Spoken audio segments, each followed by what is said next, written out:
नमस्कार। हिंदुस्तान के political discourse में दलितों के मुद्दे खूब डिस्कस किए जाते रहे हैं। जिस भी पार्टी को देखिए वो दलित सबसे खासा प्रेम कर रही है। दलित को लेकर काफी राजनीति की जा रही है। अब देखना ये होगा कि क्या दलित के साथ सच्ची संवेदना है या वोट बैंक की एक राजनीति। अभी हम खड़े हैं चौक के सुंदरपुर गांव में। एक बार मैं चाहूंगा कैमरा से नजारा दिखाइए। ये जो रोड बना हुआ है ये खास रूप से बना हुआ है और जैसे ही आप पीछे आते हैं और दलित बस्ती की शुरुआत होती है तो रोड नदारद हो जाता है। रोड के नाम पर कच्ची सड़कें हैं और यहाँ के लोगों की क्या जनजीवन है, विकास इनके पास कितना पहुंचा है, यही दिखाने के लिए आज हम सुंदरपुर में मौजूद हैं। चाची क्या कह रही हैं आप? ले दादा ले बताइए बताइए। तो नारी नहीं बन पाता, काहे नहीं बन पाता? ये जाने। तो आप लोग सवाल, जब वोट देने लोग आते हैं तो आप लोग सवाल नहीं पूछते हैं उनसे? पूछता नहीं जा, कहता ना बनी बनी बनी बनी। तो ये पहली बार तो ऐसा नहीं है कि लोग चुने गए होंगे, बहुत सालों से आप लोग वोट देती हैं। वोट देती हैं कि नहीं देती हैं? देता नहीं जा वोट देती हैं। किस मुद्दे पे वोट देती हैं? यही बार जो कहता ना तो बस के रोड बनवा दे लाई, रोड बनवा दे जाए, इस मुद्दे पे आप वोट देती हैं और रोड ही नहीं बन पा रहा है। आरसीसी हो गया रोड नहीं हुआ है। आप क्या करते हैं? हम काम करते हैं बाहर में। कितनी उम्र है आपकी? हमारा 20 साल हो गया है। 20 साल की उम्र में काम करते हैं, यानी पढ़ाई कितने तक की आप? 8 तक। 8 तक। क्यों 8 तक पढ़ाई की? वो छोड़ दिया हूँ पढ़ाई। पढ़ाई छोड़ दिए हैं? मजबूरी में छोड़ दिए हैं या मन से? नहीं, मजबूरी में छोड़ दिए हैं। मजबूरी में छोड़ दिए। कमाने की जो लालसा थी वो आपको कहीं ना कहीं बाहर ढकेल दी। आप भी चाहते हैं कि मैं गांव में रहूं, गांव के लोगों के साथ रहूं? गांव में तू हूँ। अच्छा, गांव में ही आप मेहनत मजदूरी करते हैं। चलिए, बहुत अच्छा। क्या नाम रहा आपका? रितेश। रितेश जी, बहुत अच्छा लगा रितेश जी से बात करके। ये 20 साल के युवक हैं और अपना घर चलाने के लिए कहीं ना कहीं मजबूरी में, भले इनके चेहरे पे जो एक मुस्कुराहट है लेकिन कहीं ना कहीं उसमें संवेदना छिपी हुई है। 20 साल की उम्र में शहरों में बहुत सारे बच्चे पब में जाते हैं, क्लब में जाते हैं, लेकिन एक बच्चा जब कहे चमरौटी का आदमी, यहाँ का आदमी थोड़ी ना, वहाँ हिंदुस्तान वाले खाली पाकिस्तान में रहे हैं। अच्छा, बार बार ये शब्द मैं सुन रहा हूँ कि चमरौटी के आदमी आदमी ना ही हम। ये जातीयता जो मैं देख रहा हूँ कहीं ना कहीं आप लोग उसको झेले हैं। क्यों? आखिर आपको ऐसा क्यों लग रहा है? कंपटीशन में। कंपटीशन में। अच्छा, जो यहाँ के जो मुखिया हैं वो किस बिरादरी के हैं? वो बरैयाना है। अच्छा, वर्मा जी लोग हैं। तो उधर वर्मा बिरादरी है तो वहाँ तो सड़कें बनी हैं। वोट हम ही लोग दे के जिता दिए, अब वो बस अपना अपना देख रहे हैं। अच्छा, प्रधान जी, प्रधान है ना यहाँ के? प्रधान जी नगर पंचायत है, सदस्य सभासद होंगे। तो सभासद जी आते हैं कि 5 साल के बाद ही आते हैं? जब वोट लेने के लिए रहता है तब आते हैं। अच्छा, बार बार ये इल्जाम लगता रहा है दलित बस्ती पे कि जब भी वोट लेने का समय होता है तो दलित बस्ती में लोग जाते हैं और शराब और पैसा बांटकर वोट ले लेते हैं। इसमें कितनी सच्चाई है? अब आप लोग देखिए कितनी सच्चाई है। जब वो अपना काम निकल जाता है उसके बाद से खत्म हो जाएगा।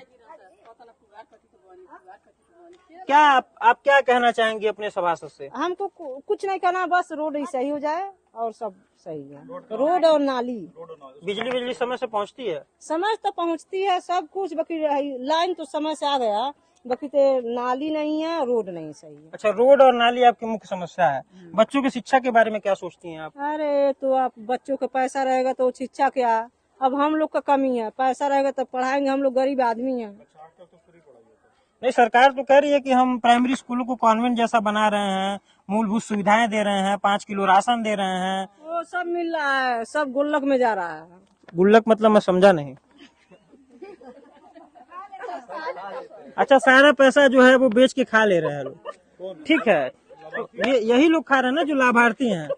तो आप लोग मतलब बच्चों के भविष्य को लेकर क्या सोचते हैं कि इनका भविष्य क्या होगा? ये भी मेहनत मजदूरी करेंगे या बड़े बड़े IT कंपनियों में जाएंगे, दिल्ली और मुंबई जैसे शहरों में जाकर कुछ बड़ा काम करेंगे? आप लोग ऐसा सोचते हैं?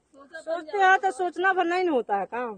नहीं, पढ़ाई को लेके आप क्या मतलब, आप तो मुझे काफी पढ़ी लिखी लग रही हैं, तो अपने बच्चों को मतलब क्या आपका जो डेली रूटीन रहता है वो कैसा रहता है? स्कूल से आने के बाद उनकी देख रेख आप करती हैं, नहीं करती हैं, क्या करती हैं आप? अरे चारों ओर से देखिए, बच्चों लोग जब सब सुविधा, कितने बच्चे हैं जो सुविधा होते हुए नहीं पढ़ते हैं। ठीक है। और कितने बच्चे हैं कोई नहीं सुविधा में तब भी पढ़ लेते हैं। ठीक है। बाकी अब क्या बताएं, बाकी हमको सबसे अच्छा ये चाहिए, रोड चाहिए, ये नाली चाहिए। अब बच्चों को अब जो भविष्य में रहेगा वो अपना देखेंगे। ठीक है, कहीं ना कहीं अव्यवस्था इतनी हावी है इन लोगों के ऊपर कि बच्चों की शिक्षा जैसी मूलभूत सुविधाओं से भी ये किनारा कस रहे हैं। और ये बड़ी दुर्भाग्य की बात है कि रोड न होने की वजह से जो मूलभूत जरूरत है, जहाँ पर सड़कें बहुत आम मानी जाती हैं अन्य देशों में, वहां सड़क का मुद्दा इतना हावी हो गया है कि लोग सड़क को शिक्षा से ऊपर देख रहे हैं। मैं अपेक्षा करूंगा यहाँ के जो जिम्मेदार लोग हैं, जो नेता लोग हैं, जल्दी से जल्दी इस कयावत को पूरा करेंगे। आस मिला है कि कितने परिवार हैं घर में? 3 लड़के हैं। तो जनसंख्या कितनी है? तीनों की शादी हो गई है, यानी 6-7 लोगों की जनसंख्या है परिवार में। 3 दूना 6 2 8 बच्चे से लेके 11 लोग एक घर में। कैसे चलता है घर का खर्च? अरे का दिहाड़ी का क्या होता है? दिहाड़ी मजदूरी करते हैं आप? हाँ, सरकार की तरफ से आपको क्या लाभ मिला है? और सरकार की तरफ का राशन मिलता, आवास मिलता। अच्छा, मुझे एक बात बताइए, सरकार बार बार ये कहती रही है कि राशन देकर हम गरीबों का उत्थान कर रहे हैं, लेकिन आपको क्या लगता है कि राशन आपके लिए कितना जरूरी है, कितना मायने रखता है? 5 किलो राशन कुछ नहीं, कोई माने का बा। इसके बदले में अगर राशन बंद करके आप सरकार से किसी चीज की अपेक्षा रखते हैं तो वो क्या होगा? राशन से कुछ होता नहीं बा, लेकिन तो दुनिया पर होता है। अच्छा, कहने का मतलब ये है कि जो सरकार राशन दे रही है उससे आपको लाभ नहीं है। 2-4 दिन चला ना उनका। अभी मुझसे एक बुजुर्ग मिले हैं जो इसी गांव के निवासी हैं, रहनुमा हैं। हम उनसे बात करेंगे और जानेंगे उनके परेशानियों को कि क्यों ऐसा हुआ है कि आधे गांव में विकास पहुंचा है और एक खास बिरादरी के वहां, एक खास जाति के वर्ग के लोगों के वहां विकास नहीं पहुंच पाया है। क्या नाम हुआ आप दादा आपका? राम दुलारे। क्या नाम है? राम दुलारे। राम दुलारे जी।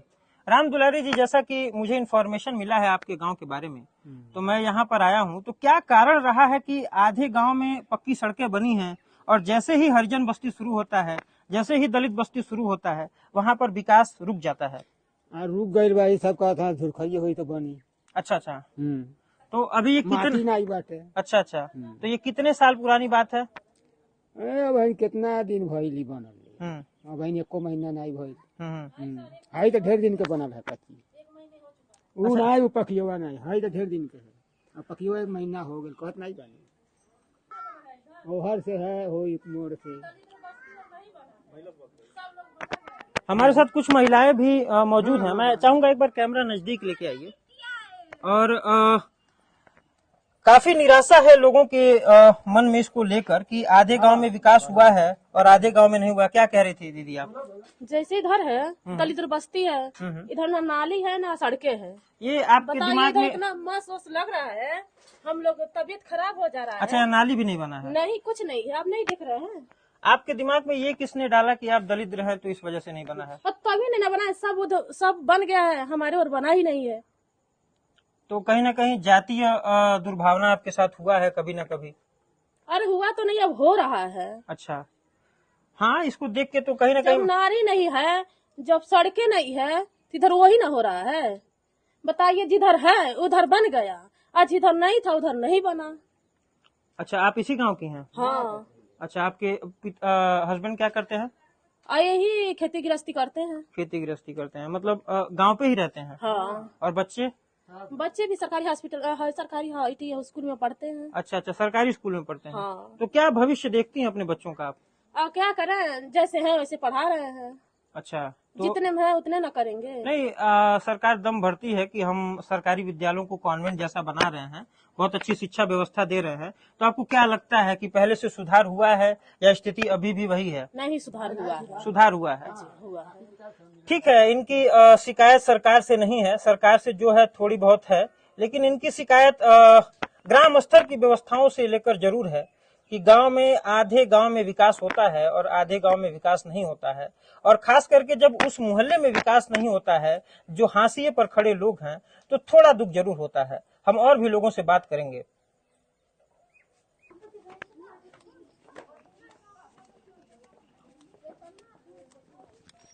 क्या नाम है आपका? करण। क्या नाम है? करण। किस स्कूल में पढ़ते हैं? हम अपने गाँव पढ़ी। कौन स्कूल में? प्राइमरी में? प्राइमरी में। अच्छा, पढ़ाई बढ़िया होला? नहीं होला। काहे नहीं होला? क्या नहीं होला, मास्टर है। आओ, इधर आओ। एक बच्चा है, उसकी शिकायत ये है कि मैं प्राइमरी स्कूल में पढ़ता हूँ और उसकी शिकायत ये है कि पढ़ाई नहीं होता है। हालांकि हमने कारण पूछा तो उसके पास कोई सटीक जवाब नहीं था। मैं अभी रास्ते में आ रहा था, इस बस्ती को मैं पूरी तरीके से देख रहा था, समझ रहा था चीजों को। तभी अचानक इस झोपड़ी के घर पर मेरी नजर पड़ी और मैंने जब इनके दर्द को जानना चाहा तो बताया गया कि मुझे अभी तक प्रधानमंत्री आवास की जो सुविधा है वो नहीं मिली है। हालांकि सरकार खूब दम भरती है, खूब वादे करती है कि हम हर लोगों को आवास दे रहे हैं, पक्की सड़कें दे रहे हैं, नालियां दे रहे हैं। एक बार मैं चाहूंगा सड़क भी दिखाइए और दिखाइए कैसे कूड़े का अंबार पड़ा हुआ है, कैसे सड़कों पर नालियां जो है, गंदे पानी जो है वो रिस कर बाहर आए हुए हैं और इससे गंदगी और मच्छर की वजह से कितने लोग बीमार पड़ते हैं। हर साल डेंगू और मलेरिया जैसे खतरे भारत में बढ़ते जा रहे हैं। तो हाँ, आइए और दिखाइए जो स्थिति है, छोटे बच्चे हैं और ये जो पूरा मकान है। तो आपको प्रधानमंत्री आवास नहीं मिला है? नहीं। एक बार थोड़ा नजदीक आ जाइए। क्या नाम हुआ आपका? सीमा। सीमा जी, आपको प्रधानमंत्री आवास नहीं मिला है? नहीं। तो इसके लिए आप आवेदन की थी? हाँ, शादी हुई। अच्छा, 3 साल हुआ, लेकिन आपको मतलब फॉर्म भरा गया लेकिन आपको आवास नहीं मिला। क्या कोई है। विशेष कारण था या कागजी कार्यवाही की वजह से नहीं मिला? वो इसीलिए कागजी कार्यवाही की वजह से नहीं मिला। ठीक है, हम अपेक्षा करते हैं कि जल्दी से जल्दी आपको भी आवास मिलेगा। बहुत बहुत धन्यवाद। दस्तूर आप देख सकते हैं कि सड़कों पे चलते हुए ठीक से पैदल चला नहीं जा सकता है, पानी जो है वो रिस के सड़कों पर आया हुआ है। और ये जो पूरा आप देख रहे हैं, कोई मैं 90s में नहीं हूँ, ये 2025-26 का ये भारत है जो आप देख रहे हैं। अभी भी गांव में लोग झोपड़ी के मकान में रहते हैं और सरकार ये वादा करती है कि हम सबको पक्के मकान दे रहे हैं, शौचालय दे रहे हैं, बिजली दे रहे हैं। लेकिन जब हम धरातल पर आते हैं, ग्राउंड जीरो पर आते हैं, तो वो वादे कहीं ना कहीं धरी की धरी रह जाती हैं। हालांकि सरकार अपने तरफ से पूरी कोशिश करती है, लेकिन जब भ्रष्ट अधिकारी और नेता जो गांव स्तर के हैं, जब भ्रष्टाचार में लिप्त हो जाते हैं, तो हिंदुस्तान की तस्वीर कुछ ऐसी ही देखने को मिलती है। हम उम्मीद और अपेक्षा करेंगे कि जल्दी से जल्दी ये सारी चीजें ठीक हो जाएं और हम विकसित भारत का जो सपना देख रहे हैं उसे जल्दी से जल्दी पूरा किया जा सके। नमस्कार, मेरा नाम सुशील पंडित है और आप मुझे सुन रहे थे सड़क पर।